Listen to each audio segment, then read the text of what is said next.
E a ansiedade, ela é uma, é uma mãe de várias outras patologias, né? O processo ansioso, ele pode performar no seu corpo sintomas de TOC, que é o transtorno obsessivo compulsivo. Possível. Quando isso acontece, Reinaldo? Quando as descargas ansiosas estão localizadas no seu sistema límbico, que é o sistema responsável pelas emoções. A partir daquele momento, você começa a criar primeiro manias, depois superstições, e daqui a pouco você está preso em uma ritualística. Se você não abrir o seu chuveiro 2 vezes para o lado esquerdo, 2 vezes para o direito, você tem a sensação que você está fazendo algo para promover a oportunidade de um desastre acontecer com sua mãe, com seu filho, com alguém que você ame muito ou com você mesmo. Esse processo é construído de uma maneira tão invasiva, com pensamentos tão invasivos, que o sujeito, em muitos momentos, ele decide: eu não vou fazer isso, que não faz o menor sentido. O toque, que é um processo da ansiedade, ele é absolutamente consciente, a pessoa entende que não faz sentido. E ela sofre por saber que não faz sentido, mas ela não consegue parar de fazer. Porque vem uma angústia tão grande, um processo que vai impactando tão grandemente você, que você entende que para você ficar livre e dar continuidade ao seu dia, é melhor respeitar o ritual para ver se você consegue chegar na hora certa no trabalho, por exemplo. Consegue entender? Consigo. Por outro lado também, por exemplo, se você pega a região sensório-motora, que é a região do cérebro que comanda todas as reações do nosso corpo, desde das autônomas, né? Por exemplo, como o seu coração bate, como o seu rim filtra o nosso sangue, como o seu intestino funciona, como o corpo controla a temperatura. Tudo isso é feito de maneira no piloto automático do nosso cérebro. Quando as descargas ansiosas elas acontecem na região sensório-motora, muitas coisas podem surgir. Quer ver um dos fenômenos assim que hoje me faz receber pacientes de ginecologistas? Bexiga nervosa. E, incrivelmente, a incidência é muito maior em mulheres do que em homens. Eu quero imaginar porque o sistema reprodutivo feminino, né, ali próximo à bexiga, tem toda uma complexidade muito maior do que para nós homens. O fato é que a cada, 10 mulheres que apresentam bexiga nervosa, talvez eu receba 1, 2 homens que fazem essa queixa pontualmente. Mas o que é a bexiga nervosa? É uma descarga elétrica cerebral que o cérebro comanda para a bexiga, fazendo uma contração, que a bexiga é um músculo também, fazendo contração quando o reservatório ainda não está cheio. Então a mulher vai no banheiro 10 vezes ao longo do trabalho, faz um pouquinho de xixi, ela suspeita que pode ser, uma infecção urinária, mas não tem dor, não tem ardência, enfim. E aquilo vai se repetindo cronicamente por várias semanas, vários dias. Ela visita o médico dela, pensa em algumas alternativas, e aí alguns médicos, pela perspicácia, dizem: olha, isso é ansiedade psicológica, vamos tentar resolver isso. Aí você faz o exame e vê que ela tem uma descarga sensório-motora, que pode ser essa descarga que está comandando o fenômeno da bexiga nervosa. Aí você vai lá, desarma essa descarga por estímulos elétricos não invasivos, porque a neuromodulação ela pode tanto inibir alguma descarga como estimular outra. Por exemplo, na ansiedade, em linhas gerais, a gente inibe estímulos que estão superativando determinados comportamentos em sua vida. Na depressão, a gente já estimula porque são áreas cerebrais que estão hipoativas, elas estão mais lentas e menos potentes do que deveria. Consegue perceber? Consigo, mas aí tem que ter um cuidado muito grande. Porque alguns especialistas que já sentaram aqui, você pode me explicar melhor, Sim. Que a linha entre a ansiedade e a depressão, ela começa a caminhar meio que juntas. Do ponto de vista de investigação clínica, de sinais e sintomas, tem toda a razão. E é por isso que a neuronavegação ela é o futuro. Eu vou lhe dizer por quê. Eu canso de receber pacientes que tomaram porrada, literalmente, sem conseguir ter resposta nenhuma com o tratamento medicamentoso, no sentido de ficar bem plenamente, como sempre foi, ao longo de 10 anos. Essa pessoa cansa, Reinaldo. Imagine você tomando a surra, porque essa é a sensação de uma crise ansiosa depois que ela passa. Você se sente surrado. Tá? Agora você imagine isso cronificando ao longo de 5, 10 anos. O sujeito fica triste porque você perde qualidade de vida. Do ponto de vista de sinais e sintomas, depois que você toma porrada da ansiedade ao longo de 10 anos, você fica triste. Quando você chega naquele momento num consultório médico, psicológico, na avaliação de sinais e sintomas, na avaliação clínica, você vai ser um paciente deprimido. Quando você faz o exame mostra que sua base é ansiosa a vida toda.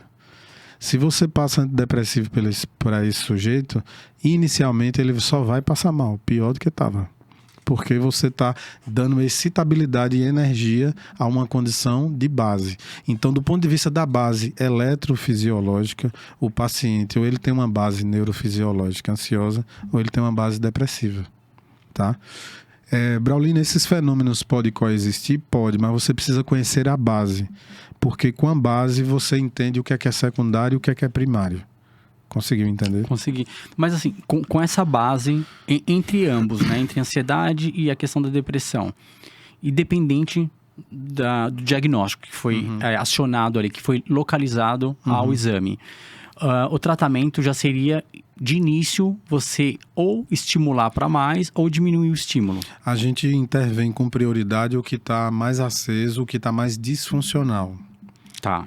Então, por exemplo, você olha o exame e vê no mapa que a base ansiosa, apesar do paciente estar muito triste, do ponto de vista neurofisiológico, é muito mais disfuncional aquela atividade muito acelerada, muito irritada, de baixa potência. Então você tem que intervir primeiro naquilo, porque você vai oferecer no poder de entrega uma sensação de conforto melhor para o paciente. Isso é estratégia de duas maneiras. Primeiro, porque você ganha mais confiança do paciente.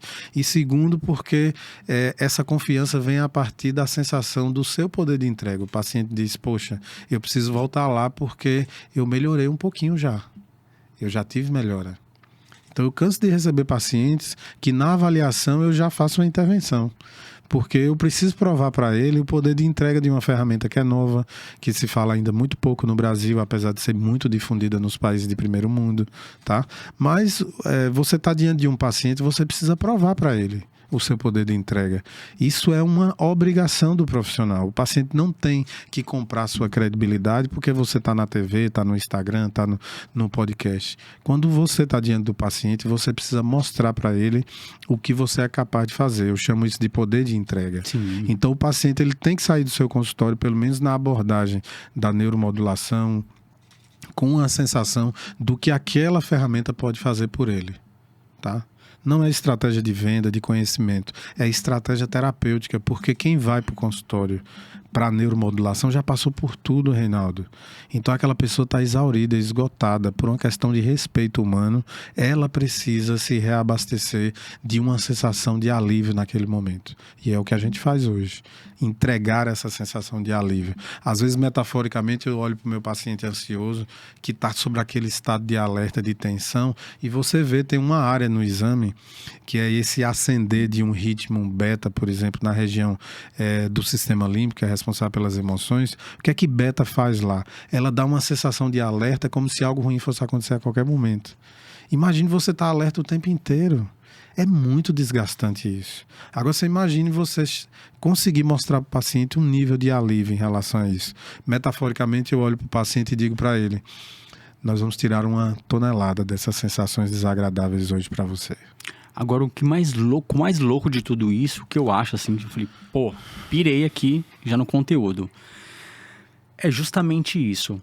Você consegue dar esse alívio. Falar, ó, eu tô aqui veridicamente demonstrando para você que você vai diminuir esse ritmo de ansiedade. Seria algumas sessões, várias sessões, isso retorna, não retorna, medicações entram, não entram. Vamos caminhar para essa linha, porque acho que é curioso de muita gente. Perfeito. A gente não posiciona a neuromodulação como a tábua de salvação de tudo.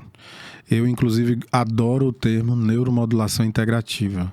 Então, assim, hoje eu recebo bastante pacientes que a gente trabalha em conjunto com psiquiatras que têm essa visão mais aberta, neurologistas, neurofisiologistas, que são neurologistas que focam muito mais o estudo deles no comportamento eletrocerebral também. Então, ele sabe ler o exame que eu gero para construir protocolos de neuromodulação, e isso também ajuda na tomada de decisão dele com o medicamento.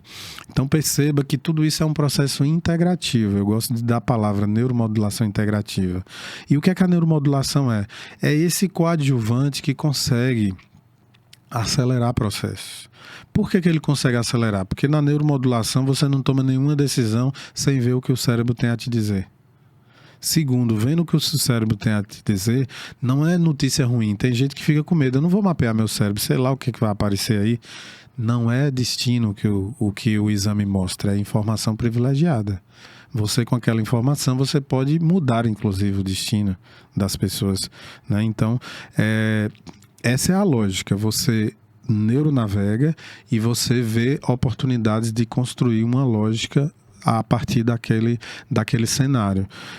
A neuromodulação não elimina o tratamento psiquiátrico, não substitui a psicoterapia, não substitui nenhum tipo de lógica terapêutica tradicional. Ela chega para agregar valor, para acelerar processo, porque ela dá a oportunidade de se ver verdadeiramente o que está acontecendo no cérebro e conseguir conciliar isso de melhor maneira. Tá?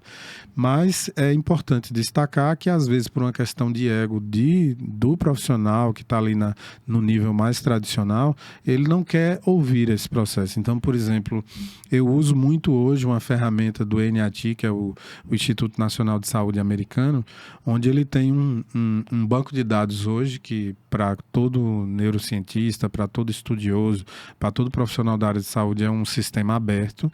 Então, você vê áreas do cérebro dividida nas regiões das áreas de Brodmann, que foi o sujeito que definiu as funções cerebrais. E quando você ver aquelas descargas disfuncionais, você pode pegar aqueles números, jogar no banco de dados do sistema de saúde mental dos Estados Unidos e ele vai te dar uma série de estudos e uma série de embasamentos que faz você ter um diálogo assertivo com o médico psiquiatra, com o neurologista, de uma maneira que você consegue mostrar para o sujeito credibilidade. Porque é isso muito que eu bato, por exemplo. Não adianta um psicólogo, um neuropsicólogo ficar queixando da postura médica se ele não consegue mostrar a credibilidade do nível de evidência do que ele está falando. Você tem que levar esse nível de evidência. Então, em linhas gerais, quando há a oportunidade do diálogo com outros profissionais, a gente não tem problema algum, porque a gente leva a prova. Sim, sim. Leva a prova. E coisas, por exemplo, esse banco de dados, ele fala de funções cerebrais baseados em ressonância magnética funcional. Então eu mostro o exame está mostrando que a atividade elétrica está disfuncional nessa área. Olha o que esses trabalhos estão dizendo aqui com ressonância magnética funcional. Isso está alterando o cognitivo, está alterando a interpretação dele de cheiro e sabor. Então, assim, provavelmente ele está com um processo neuroinflamatório que pode vir do sistema respiratório e aí você, como médico, vai precisar me ajudar nisso aqui, para a gente resgatar a memória desse sujeito de curto prazo e ele continuar operacional. Ele está esquecendo das reuniões que ele vai ter que cumprir ao longo do dia. O cara é advogado, está perdendo prazo de processo.